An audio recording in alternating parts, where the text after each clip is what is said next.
owned by G Exchange, and I think the Ant Corporation of Jack Ma has also a stockholder there.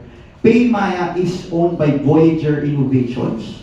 That is a separate entity from Smart, which is owned by the PLDT or the Pangilinan Group. GCash is also a separate entity from Globe Telecom, which is owned by the Ayala conglomerate, and of course the Singtel or the Singaporean corporation.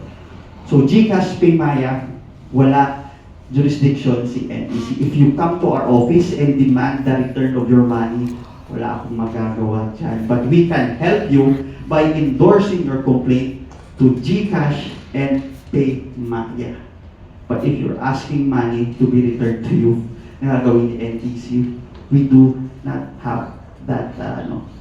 All we can do, if you were scammed based on Republic Act 1934, we can deactivate the numbers involved kasi yung GCash na mobile numbers yan ginagamit for registration. We can deactivate immediately para hindi na ito magamit pang scam sa iba.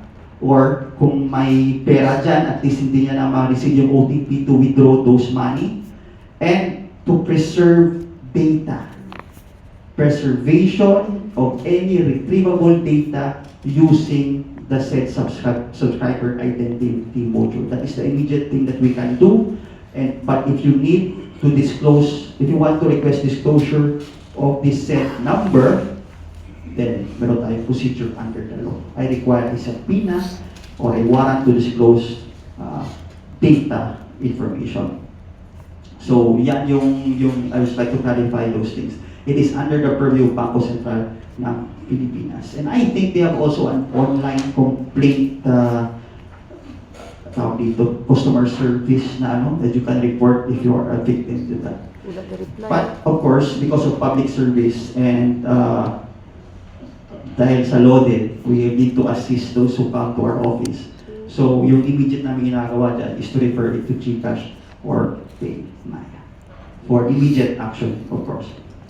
Now, in recent cases, the Supreme Court allowed photos and messages from Facebook Messenger obtained by private individuals to be admissible as evidence. General rule kasi, protected yan by Data Privacy Act, especially if messages from A to B.